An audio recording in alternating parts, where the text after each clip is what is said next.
los que estuvimos trabajando en esto este último tiempo somos pues esta gente. Bueno, microfluídica, estudio fluidos en microescala, ¿sí? Canales del orden de los micrones, números capilares del orden de 10 a la menos 2, y flujos básicamente laminares, porque también los números de Reynolds son muy bajitos. Aunque hay gente que puede llegar a hacer algo de turbulencia ahí, pero en general prácticamente se habla de fluidos laminares, y esa es la gran ventaja de los canales chiquitos.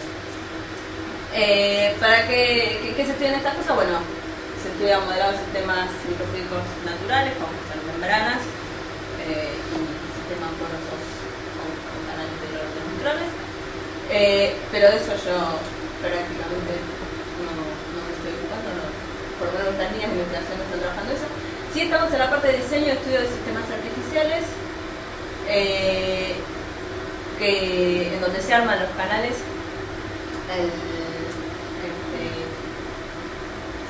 se graban en distintos sistemas, y se inyectan los fluidos, todo armadito de forma artificial.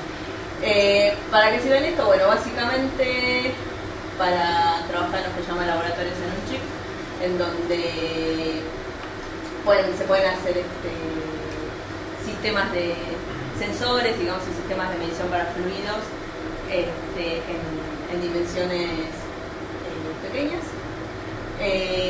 Las grandes promesas de esto tienen que ver con armar sistemas que funcionen lo más automáticamente posible, y por ejemplo en el caso de las reacciones químicas, armar sistemas en donde se puedan hacer muchas reacciones individuales, por ejemplo aisladas en gotas pero de forma paralela. Tanto, por ejemplo, trabajar con moléculas simples y ese tipo de cosas, y te permiten trabajar a una escala muy chiquita y además, si se quiere, en forma paralela. Campos de aplicación, bueno, microreactores, herramientas para investigación en genética y bueno, lo que les decía antes. ¿Qué cosas uno puede mirar que ya hay hechas, armadas por ahí? Estos son algunos ejemplos que me parecen como de los más interesantes. Este es un analizador de sangre, esto es todo lo que hay ahí adentro metido, aunque no parezca. Son más grandes los inyectores que todo el chip. Acá los fluidos se manejan, los van viajando por todo este circuito a través de electrodos. Les van dando descarguitas y formando campos para manejar los fluidos. Y que a mí es uno de los que más me gustan, es un sistemita también, son chips, en donde, miren, esto es una monedita, para que se den una idea de los tamaños que se están hablando, en donde también de alguna forma se sintetizan cosas, se hace viajar los fluidos llevando moléculas de ADN por todo el chip. Y lo más interesante es el sistema de válvulas. El sistema de válvulas es todo fluidos, o sea, no tiene ninguna componente eléctrica ni nada por el estilo. Son dos capas. Una capa que le llaman la capa de flujo, que en este caso es la de arriba, y una capa que le llaman la de control, que es la de abajo. Acá hay justamente un cruce. Sobre la capa de flujo, bueno, va lo que quieren analizar. Y sobre la capa de control, básicamente mandan un gas, típicamente nitrógeno. Donde se cruzan, se forma una membrana muy finita, que cuando pasa el nitrógeno genera que esta membrana se deflecte, digamos, y funcione como válvula. Obviamente regulando las presiones de nitrógeno en la capa de control. Eso, bueno, a mí me encanta porque solamente usando fluidos y las técnicas de grabación de estos materiales pueden armar válvulas bastante interesantes. O sea, en general, perdón, no subyacen circuitos electrónicos. También. En este caso no, en este caso nada. ¿Tiene la membrana? ¿Qué es la membrana que se Es del forma?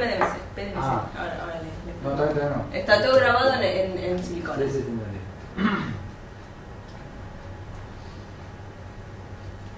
Bueno, acá hay un videito que probablemente no cargue jamás, pero después se los muestro por separado el videito. En particular, de todas estas cosas de microfluídicas, nosotros trabajamos en fluidos multifásicos. Con fluidos multifásicos se refieren a fluidos que tengan por lo menos dos, que de hecho nosotros trabajamos solamente con dos fluidos invisibles, que son capaces de formar dos fases. Nosotros, por ejemplo, tenemos gotas en lo que se llama la fase dispersa, que son las gotitas, y la fase continua, que es una especie de carrier, que arrastra las gotas y que aparte hace que se formen las gotas también. Pero por ejemplo se pueden hacer gotas adentro de otra gota, dos o tres fluidos que son miscibles entre sí, metidos adentro de otro fluido invisible. Hay muchas cosas que se pueden trabajar en flujos multifásicos. ¿Qué tenemos con esto? Bueno, técnicas que son de altamente controlada formación de gotas o burbujas. Nos referimos a que manejando, digamos, el flujo en los canales podemos formar gotitas con un diámetro muy controlado, por lo tanto un volumen muy controlado. Para el caso de microreactores eso es bastante importante. Y una de las cosas piolas que tiene también en la parte de microreactores es todo lo que tiene que ver con la superficie, que también al tener volumen controlado, la cantidad de superficie controlada, y tenés mucha superficie de contacto en las microgotas. Entonces, por ejemplo, para regular la temperatura está piola, porque es un volumen muy chiquito con una superficie muy grande, en donde, por ejemplo, si calentás, sabes que es bastante uniforme la temperatura que tenés dentro, bastante controlada. También se usa para recubrimiento de nanopartículas, porque van metiendo las partículas adentro de las gotitas. Encapsulamiento celular y análisis de ADN, porque bueno, los ADN son moléculas muy grandes que pueden también formar ellas mismas en la fase dispersa. Ahí tengo algunas fotos de las gotas que estamos formando nosotros arriba. Después le buscamos unos videitos. Estos son canales de 850 micrones que hicimos en PDMS, que ahora les cuento bien de qué material se trata. Básicamente la gota se forma, tenemos acá lo que está azul, es agua coloreada. Lo que está transparente, o sea, esto es lo que llama una juntura T, ¿sí? Son dos canales, obviamente es una de las geometrías más conocidas para formar gotas.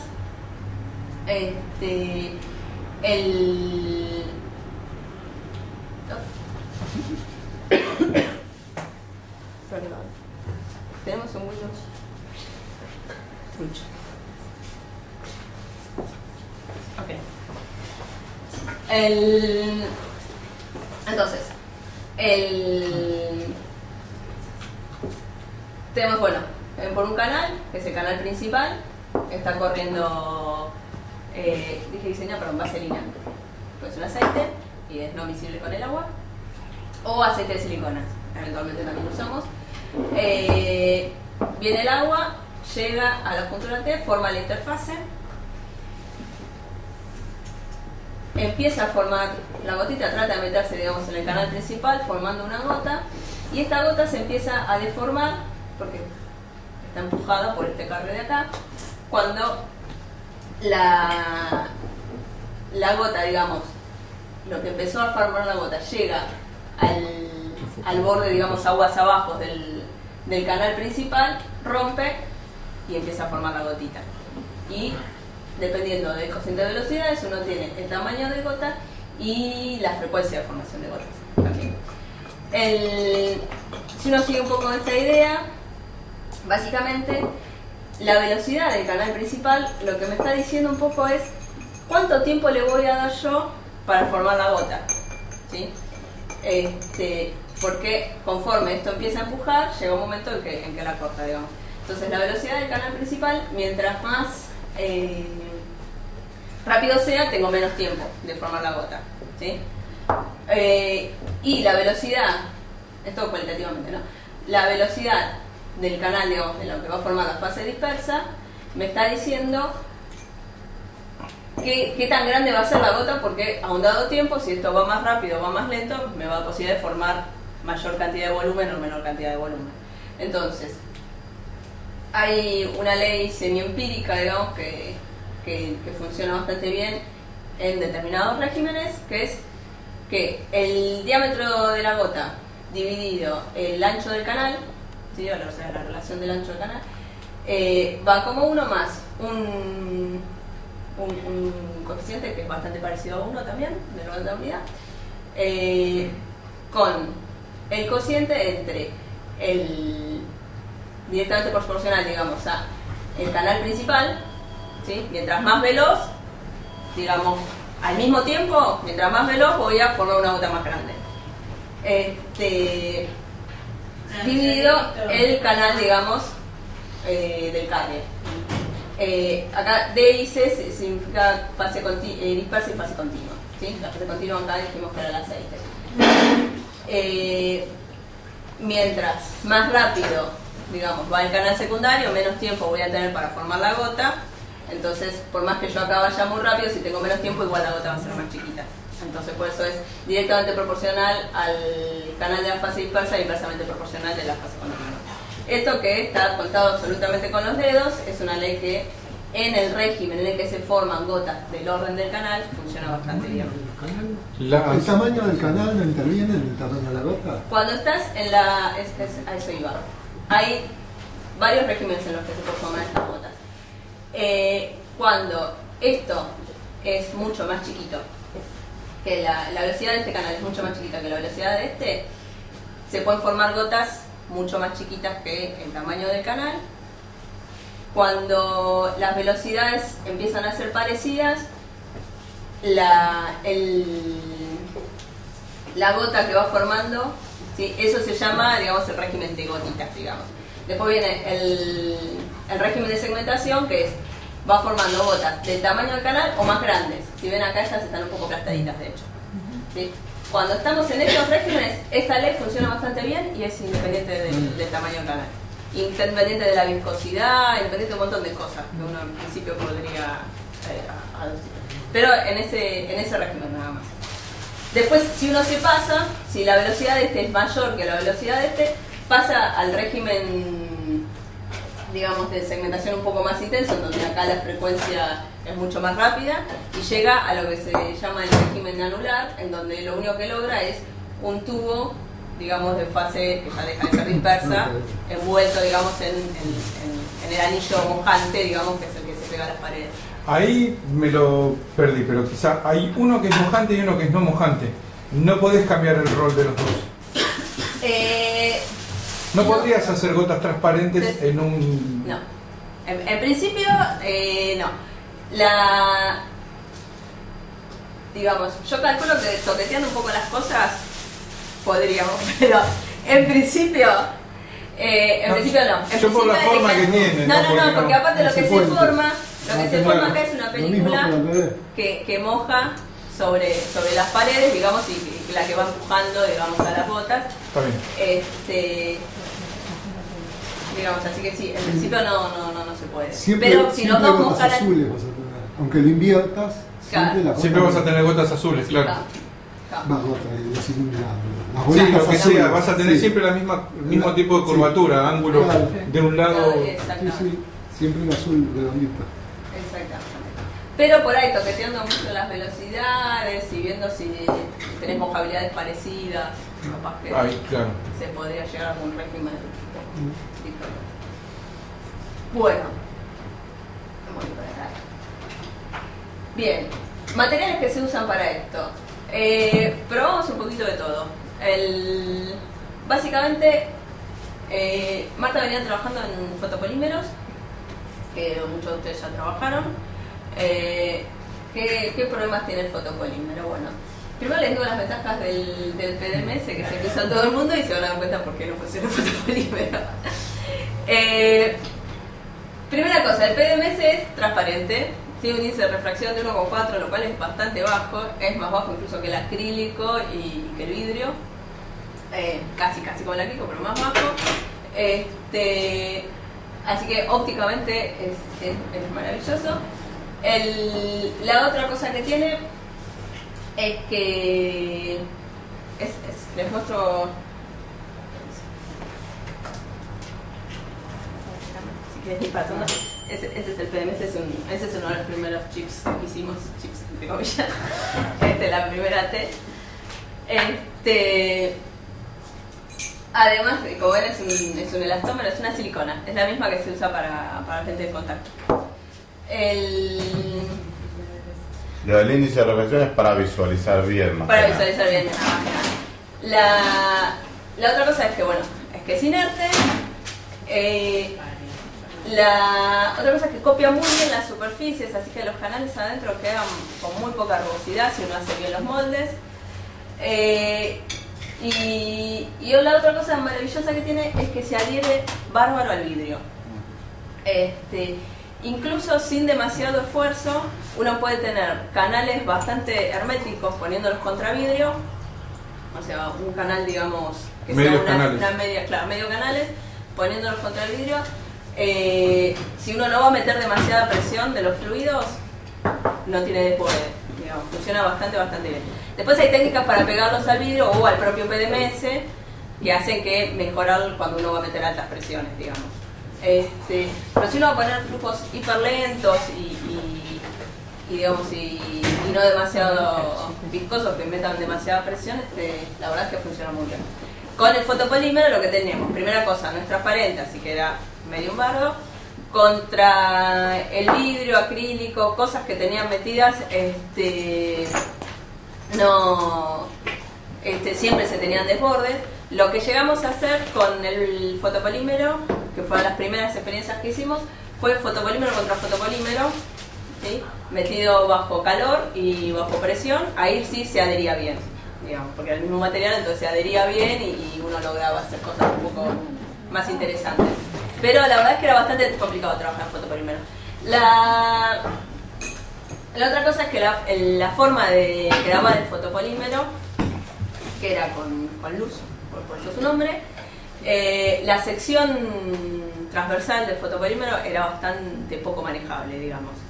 Acá con PDMS hay el primero que les pasé, eso está hecho con cables de acero nada más, puestos en T, y eso tiene una sección cilíndrica bastante agradable.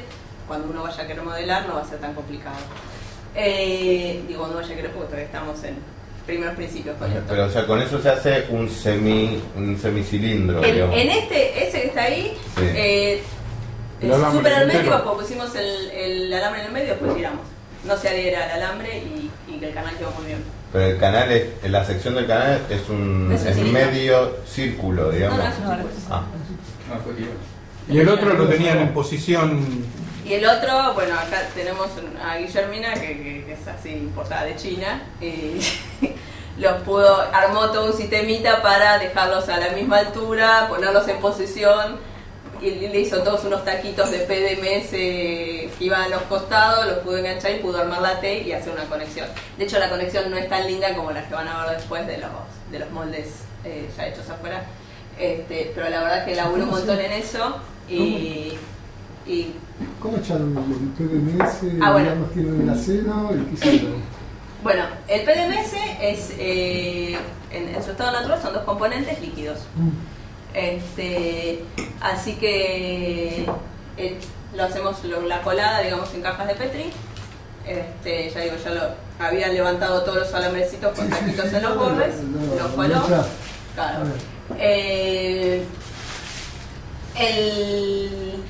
Lo que se hacía en casi todos lados que uno entra a ver los trabajos con PDMS es PDMS cuando mezclas los componentes se te llena de burbujas, es una porquería. Entonces lo ponen en campanas de vacío, etcétera, etcétera. Nosotros dejándolo en la campana de extracción un rato, tipo 2 horas, la verdad es que las burbujas se van también. Y quedaban bárbaros. ¿Y cuánto tiempo tarda en fraguar? No, y después para fraguarlo te ponen a temperatura. Entonces mientras no esté a temperatura, se lo banca. Y después sí, después lo pusimos a temperatura en 80 grados centígrados. Inyectamos con las agujitas, digamos, de medicina, y eso funcionó bastante bien y tenemos unas gotitas muy lindas que son las que vieron ustedes en las fotos anteriores. Perdóname, ahí en la foto que se ve son 2 canales. Son 2 canales. Sí, están y no tenés problemas ahí en el cruce con los 2 alambres. Eso No, es es básicamente lo que hizo es esto. Blay. Ven que el cruce Eso. no es una maravilla, pero está bastante bien, digamos, o sea, sí, problemas tenemos, obviamente, ya les digo, eso fue muy artesanal, digamos. Porque bueno, hubo todo un trabajo de ver cómo hacíamos el tema de los moldes. Ya les digo, además de los alambres, probamos de todo, incluso alguien sugirió yeso. 1.4. Y ya voy a hacer la gramada, no voy a decir quién es, pero alguien sugirió el yeso. No lo digas que está todo grabado. Así que bueno, así que se imaginan lo que fue eso. Pero como Guillermina, ya le digo, es importada de China, prueba todo y hace todo y es un Quedan fenómeno. 3 y Yasmina no está. El índice de refracción le tenían problemas, ¿no? Con el yeso. Bueno, Y Yasmina se alcanzó chino. esto es un poquito el setup que teníamos armado originalmente. Ahora este setup cambió bastante, pero no tuve tiempo de sacar fotos para ahora, que es... Teníamos, bueno, las bombas de jeringa. Originalmente intentamos con 2 bombas metidas en la misma para caudales parecidos. La verdad es que necesitan o sea, cuando ponemos aceite y agua, digamos, las viscosidades eran tan diferentes que la polenta necesita ser muy diferente y no logramos nada. Así que lo que hicimos fue poner otra bomba, como bien Mario y Verónica saben, para formar las gotas. La cámara esta, también cuando estábamos trabajando con el fotopolímero y canales de arriba del milímetro,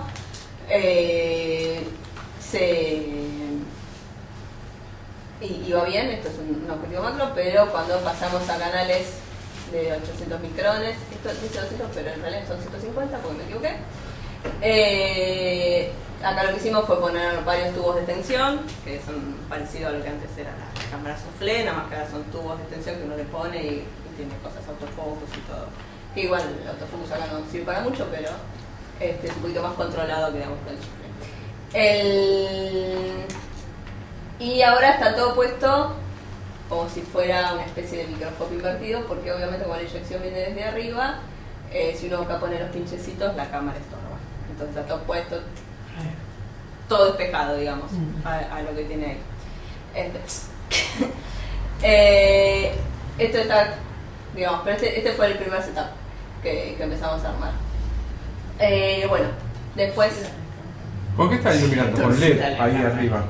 No, acá... No, digo abajo, a la de foto del medio. La foto del medio sí fue una prueba, pero la quise poner para contarles algo, que es el... No sé si es así la cámara. La foto es así. Sí. Es un problema del cuarto. Claro, el cuarto. Eso es con AutoCAD está hecho, entonces da la perspectiva. Bien. Estos son los canales que mostré antes, hechos con cablecitos de acero. Empezamos con 850 micrones. Esto, pese a lo artesanal, dieron gotas muy bonitas. Y lo que tiene de bueno, ya les digo, es que el hecho de tener sección cilíndrica en algún momento va a hacer falta, va a estar bueno. Estos son canales hechos con ya las técnicas de grabado un poco más sofisticadas, digamos. Lo que hicimos fue diseñar los canales, mandar a hacer los canales, el molde, digamos, afuera. Por $100 te dibujan lo que quieren, lo que querés, si conseguís los dólares. Y básicamente la forma de hacer, digamos, más usada en casi todo el planeta para hacer estos moldecitos es oblea de silicio. Se le hace un depósito de un fluido que también son 2 fases, que es también fotorresistivo. Cuando lo ponen en una máquina o una máscara, le aplican luz. Después lo que estaba fuera de la máscara, digamos, reacciona a lo que estaba adentro, ¿no? Fragúa, le ponen un revelador y te quedan los moldecitos en relieve de los canales. Para hacer eso, ¿qué problemas podríamos tener acá? Bueno, primero el equipo. Eso, para pedir plata, nosotros no nos vamos a andar con chiquitas, lo pedimos. El otro problema, que es más difícil de pedir, es el espacio, porque para esto necesitas una sala limpia. Pelusas que se te meten cuando estás haciendo ese trabajo te llenan todo el molde. digamos. Acá esta foto justamente viene al caso porque esta fue la primera colada que hicimos con nuestro molde. Acá, este es el primer chip nacional y popular, microfluídico. Y fíjense que está lleno de pelucitas. Una de estas pelucitas metidas en un canal. ¿Son dos mitades? Esta es una mitad. Esta es una mitad. Lo que harías es ponerle un plano de PDMS arriba para cerrarlo. Ahora les muestro. Eso es semicircular. Es una mitad, le pones el plano. ¿Eso es semicircular o es Sí. cuadrado, Mariano? La sección. Este es rectangular. La sección es rectangular. La sección es rectangular. Con este tipo de técnicas lo que se usa, lo que se consiguen en general son rectángulos. Con varias capas forman, digamos, también círculos, digamos. Claro, Estos, pero deberías tener el molde semicircular. sí. Estos son los primeros que están hechos acá, digamos, que están puestos sobre un portaobjeto, los canalitos. Estos mandamos a hacer unos de prueba, unos de prueba, digamos, afuera, ya que traían el molde, que mandaran 2 o 3 de prueba. Pero la verdad es que nada que envidiarles a los nacionales, así que por suerte funcionó la colada nacional. Lo único que, bueno, todo en campana, digamos, y con mucho cuidado por el tema, digamos, de la mugre. Es muy sensible, digamos, al tema mugroso. La idea es armar por ahí una caja que uno pueda trabajar de forma más limpia la colada. Ahora, ese está curado a 80 grados. Con lo cual deberías tener limpio hasta cuando lo lleves a 80 grados, ¿o no es necesario? No, porque una vez que vos hiciste la colada, si se te metió mugre arriba del PDMS o en el volumen del PDMS, no importa porque lo mirás del otro lado. Claro. El tema es cuando lo pegás PDMS contra el vidrio, porque después lo limpiaste última. Tampoco es tan grave. Lo limpias y listo. Pero cuando haces la pegatina, digamos PDMS contra el vidrio, que no se te metan pelusa. Entonces necesitas una caja limpia, no una sala. Por eso, para eso sí, para hacerle el molde necesitas una sala limpia. Es lo que hace Gastón, no lo hacen cosa limpia.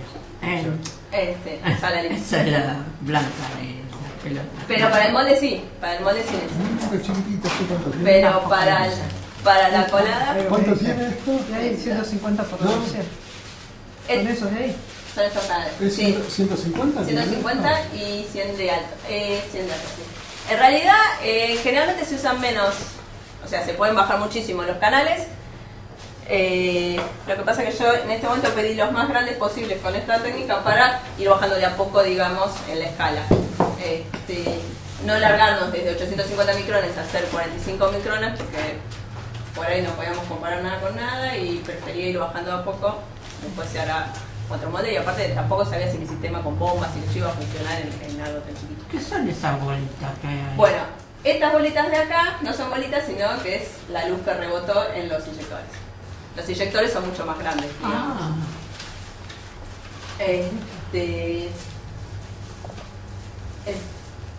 Esos son inyectores. La idea de esta, bueno, esto básicamente el primero era una T, en donde después tiene un recorrido largo para ver que todo sea estable. El segundo, porque dentro de la doble de silicio uno puede meter hasta 3 de estos chipsitos. La doble de silicio es más o menos el tamaño de una caja de Petri. Esto era para tener diferentes ángulos, no demasiado diferentes porque sigue siendo una T, pero un poquito diferentes ángulos. Y después también tener otro entrecruzamiento posterior. En realidad esta fue una geometría que venía usando Marta, así que por eso también la pusimos para comparar con algunos datos anteriores. Y esta, la idea es que en algún momento por ahí meter fluidos visibles, digamos, dentro de la gotita de agua y acarrearlo, digamos, con fluidos invisibles. Me puedes inyectar 3 cosas distintas al claro, flujo principal. Exactamente.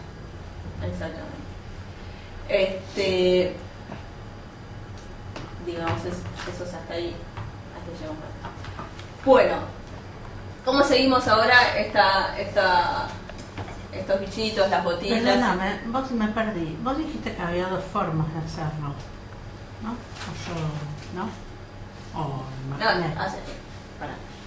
Formas de hacerlo hay un montón. Pero las más usadas, digamos, es con la boleada de silicio y la colada con PDMS. Y nosotros sí, después usamos los moldes con los alambrecitos, pero... no, entendí otra cosa, perdón. Pero, no, gente que ha probado con cosas, hay millones de cosas con las que se han probado. Con cada uno que hablé me vino con una técnica diferente. José Eduardo me dijo que hasta usaron impresoras de matriz de punto para hacer este tipo de cosas. Pero la realidad es que esto era como lo más probado, digamos. No, el PDMS es lo más estándar. Y no, aparte, la verdad que es un material súper noble en ese aspecto. Bueno, ¿cómo seguimos a estas cositas tan chiquitas? ¿Cómo las observamos y tratamos de medirles algo? Por ahora tenemos montada nada más la cámara, observación directa, digamos, con luz continua, digamos, con super macro y los tubos de extensión y todo para llegar, digamos, a ver las gotitas. Si uno quiere ir reduciendo las cosas, ya se tiene que meter con microscopios. Se pueden comprar cosas bastante modulares, digamos, de partes como para ir armándolo. Si uno quiere no solamente achicar la escala temporal, sino quiere achicar mucho la escala espacial, sino además quiere achicar la escala temporal, es decir, tener, digamos, velocidad, digamos, de adquisición. Además de tener una cámara súper rápida, cuando en las cámaras súper rápidas ya no alcanza, digamos, puede meter luz pulsada, luz estroboscópica, entonces uno va tomando imágenes donde va interceptando, digamos, en distintas partes del pulso y entonces, digamos, puede tener mayor resolución temporal. Y después, si uno se quiere tener información de volumen, aunque es un poco complicada, se puede meter con microscopía confocal. Microscopía confocal o cualquier cosa confocal, básicamente lo que uno hace es poner un iris delante de la cámara de adquisición. El hecho de poner un iris lo que te limita es la profundidad de campo, básicamente. Para los que la fotografía, si no, la fotografía es: si yo tengo este objeto, pongo una lente y formo imagen acá. El hecho, digamos, de que esté un poquito más adelante, un poquito más atrás, ¿sí? El ángulo en el que va a llegar a formar foco, ¿sí? Tenemos una cosita más fácil. Tengo mi objeto, ¿está bien? Supongamos que va a formar imagen por acá, ¿está bien? Acá, ¿qué significa esto? Que viene así, cruza, ¿no? Lo que todo el mundo sabe de los. ¿Está bien? Y ahí lo formé aquí abajo. Si yo tengo algo acá, ¿qué le pasa a los haces que vienen por acá? Forman imagen un poquito más atrás o un poquito más adelante. Esto significa que en vez de meter todos en este punto, todos los haces convergen acá. ¿Cómo pasaron por este punto? Y pasaron bastante cerca, ¿sí? Lo mismo los que tenían imagen acá. Entonces, si yo tengo un iris, lo que hago es, todos los que iban a formar imagen acá o atrás, los elimino. ¿Está? Entonces, básicamente lo que hace la microscopía confocal es eso, eliminarme todos los objetos que no venían de un punto preciso, digamos, porque me van a formar imagen un poquito antes, un poquito después, y los haces del punto focal van a ir un poquito más arriba, un poquito más abajo. Eso es lo que hace la microscopía confocal, y por eso se observan esas imágenes tan lindas. Y si uno hace barrido, si uno empieza a barrer, digamos, uno barre así, tiene información de volumen. Perdón la ignorancia, ¿el iris en concreto qué es? Un diafragma. Un diafragma. Un objeto que se puede. ¿Solamente en el eje X? Cuando te mueve y te forma el volumen. En este eje y en este eje, digamos, si querés. Y así también. Todo depende de cuán sofisticado sea tu sistema de barrido. En esta, digamos, posición, el iris no es que te ayuda demasiado. Eso por barrido, nada más. Digamos, en cuanto me alejo, digamos, de la lente, es lo que me va. Y con eso tenés un plano definido donde estás mirando, y el resto lo borrás. Exactamente. Esa es la idea de microscopía confocal. En general, ya les digo, cualquier cosa que ustedes... bueno, es la idea de la cámara de fotos cuando ustedes abren y cierran él y digamos, lo que están haciendo es aumentando y disminuyendo la profundidad de campo. Es exactamente lo mismo. Así que con la misma cámara, digamos, lo que pasa es que, claro, con microscopía, digamos, lo que estás haciendo es definiendo con mucha mayor precisión, digamos, qué cosas está en foco. Y con mucha mayor precisión, obviamente, le estamos metiendo, digamos, el orden de los micrones. Con la cámara de foto, la típica foto que vos al tipo enfocadito y todo lo demás es enfocado, en realidad, enfocaste de esta cámara. Es un montón, es mucho más que nuestro chip. Pero bueno, el problema con esto es que todos los sistemas de barrido, la resolución temporal es medio una porquería. Pero también, metiendo láseres y todo, se mejora bastante, digamos. Todo depende de qué quiere usted. A veces la resolución espacial es más importante que la resolución temporal, entonces esto ayuda un montón y a veces no.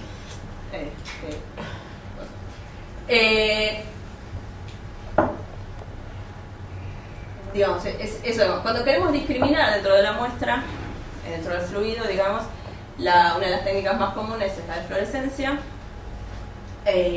Estas son toda una clase de siglas que usan fluorescencia, digamos, como técnica de detección. La fluorescencia, como todos saben, es a una molécula, la pateo de alguna manera, se excita, cuando decae, emite un fotón. ¿Sí? Generalmente entre niveles electrónicos.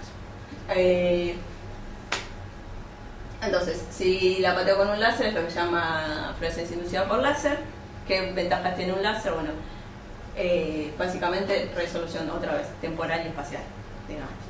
El láser lo puedes hacer muy chiquitito y podés depositar muy selectivamente qué molécula querés excitar, digamos. Por eso se usa el láser y no otra cosa, porque el láser, al ser monocromático, a una molécula que solamente absorbe, digamos, la longitud del láser, mientras que la molécula al lado no la absorbe, porque la longitud de la onda del HNU que puede absorber, digamos, es diferente. Entonces te da selectividad. La fluorescencia inducida por láser te da selectividad. Y el hecho de que un láser, por ejemplo, pueda ser pulsado, también te da mucha resolución temporal. Se puede hacer PIB con partículas fluorescentes, lo que llaman micro PIB, si ustedes lo meten adentro de un microcanal. Y estas que son muy lindas, que son, en realidad, por el momento se nos escapan un poco, que son la fluorescencia de tiempo de vida, que básicamente discrimina no solamente la absorción, sino el hecho de la emisión. O sea, acá el LIF lo que está discriminando la molécula es la capacidad de absorber una longitud de onda y no de otra, digamos. La de tiempo de vida, lo que discrimina también es que, por ejemplo, si uno ilumina con UV, casi todo te va a absorber, digamos. Todo absorbe el UV, digamos. Pero la emisión va a depender de la molécula. Y, digamos, básicamente el tiempo de vida de la fluorescencia, la forma de caer, digamos, la forma de emitir fotones, va a depender de la molécula que uno quiera analizar. Entonces, eso lo que te da, digamos, es justamente cuando tenés muchas moléculas que todas se absorben en longitudes de onda parecida, o por ejemplo tiene un láser cuyo ancho de banda no es tan bonito. Generalmente cuando uno está en láseres visibles, uno tiene, si bien es monocromático, digamos, tiene por ejemplo, cuando uno habla de 532 nanómetros para la emisión de un láser, es 532 con más o menos cuánto, digamos, es el ancho de banda, digamos. Entonces, cuando uno tiene ancho de banda que no son tan lindos, digamos, uno empieza a discriminar en la emisión. Entonces, lo que hace es un mapeo por tiempo de vida. O sea, va registrando con un fotomultiplicador la fluorescencia, va registrando a qué tiempos las señales de fluorescencia decaen y punto a punto va viendo, digamos, cuáles tardan más y cuáles tardan menos. Entonces hace un mapeo de tiempo de vida y a uno puede discriminar una molécula de otra. Digo moléculas, pueden ser células, puede ser partes de una célula. Por eso se usa muchísimo en todo lo que son las cadenas de ADN, porque ahí cadenas con millones de moléculas, parte del ADN emite de una forma y parte del ADN emite de otra. En general lo que se hace es se marcan con fluoróforos, porque no todo el mundo florece y a veces uno quiere seguir con cosas que no florecen, entonces lo que se hace es le pega otra molécula que se llama fluoróforo y es eso lo que pasa, digamos, se emite. Y esta última técnica que es de transferencia, digamos, de transferencia resonante se llama, que básicamente es algo más indirecta que esta. Uno le pega a una molécula, esa molécula le transfiere energía a otra molécula particular y la segunda es la que emite. Entonces, según a qué molécula le pegue yo, y tiene la capacidad de transferir o no energía, digamos. Entonces, eso sirve mucho también para moléculas que no pueden absorber fluorescencia, pero sí pueden absorber la energía que le transmite una molécula parecida que sí absorbe, digamos, energía para emitir fluorescencia. Esta es una técnica muy sofisticada, es más para meterse muy de lleno a la parte biológica, digamos. Esto es un poco un raconto. Mi idea, digamos, a corto plazo es tratar de montar esta parte del IF, y si llegamos a algo de microPIB y estas cosas más a largo plazo, dependiendo de qué necesite uno hacer o no. Esto sería para medir campos de velocidades, por ejemplo. Por ejemplo, hay unos videitos muy lindos en la web donde directamente por ejemplo, microPIB fluorescente, digamos, donde ponen particulitas fluorescentes, meten un bichito a nadar dentro de las particulitas sembradas en un fluido y vas viendo todo el campo de velocidad del bichito por cómo se mueven las partículas de alrededor donde anduvo nadando, por ejemplo, para plancton y esas cosas.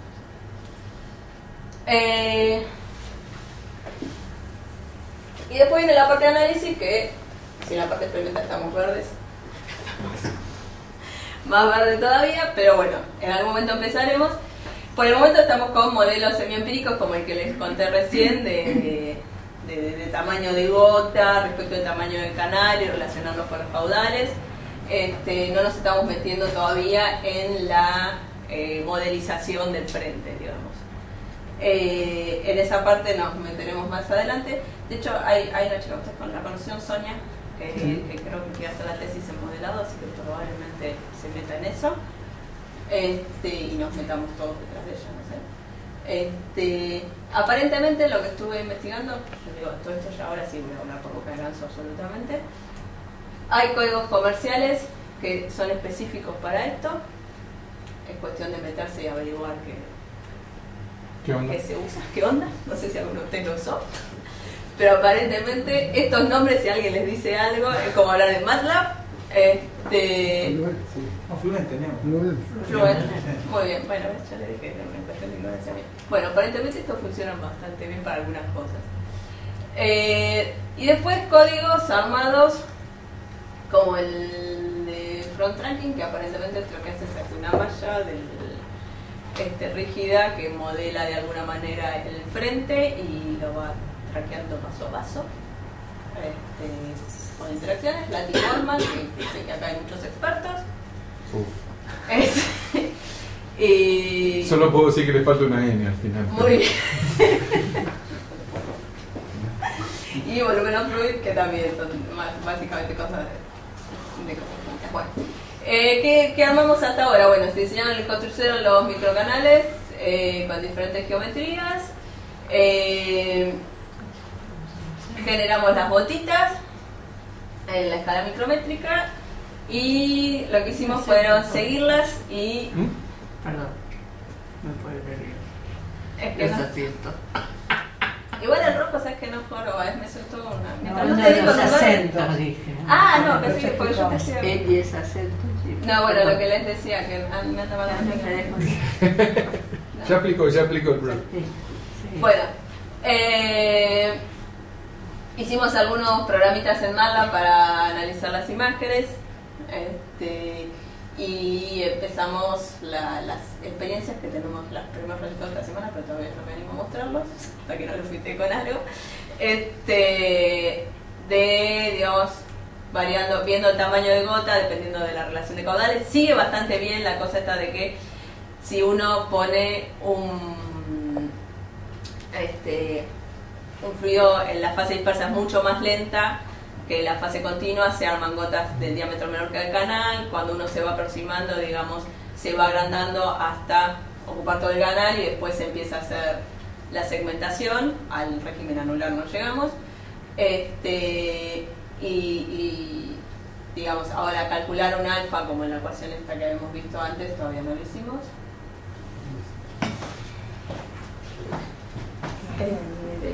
F5. Vos querés ir a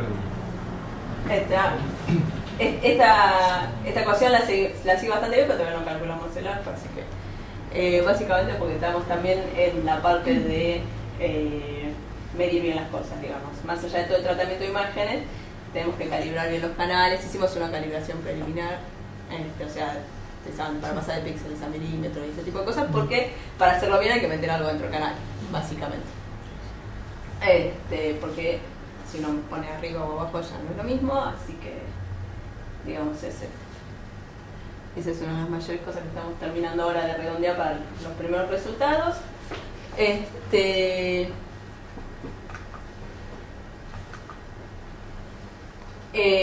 Y bueno, y la otra cosa que empezamos a variar, pero esto todavía no tenemos resultados, por lo menos tenemos algunos, pero no tenemos toda una curva hecha variando tensión superficial, que lo que hicimos fue meter un surfactante en muy poquita cantidad, digamos, y medir la tensión interfacial entre los dos fluidos. Y entonces variar y ver cómo se van formando las gotitas versus tensión interfacial. A corto plazo, entre comillas, tampoco vamos a prometer demasiado. Bueno, diseñar nuevas geometrías con aplicación y partículas en microreactores. Bueno, básicamente desarrollar toda la parte de observación, meter un poco de microscopía y fluorescencia. Empezar con el análisis y modelado numérico para darle un contexto teórico a esto y poder volver acá y diseñar nuevas geometrías y aplicaciones y todo lo que se nos ocurra para que entendamos bien qué es lo que está pasando. Y la idea es incluir después macromoléculas, saber qué es lo que pasa con las moléculas grandes, se meten en el canal, moléculas poliméricas, esas cosas, y seguir reacciones químicas. Ese es un poco cómo viene la mano con todo esto. Si me permiten, vamos a lo prometido, que les mostraba el videito.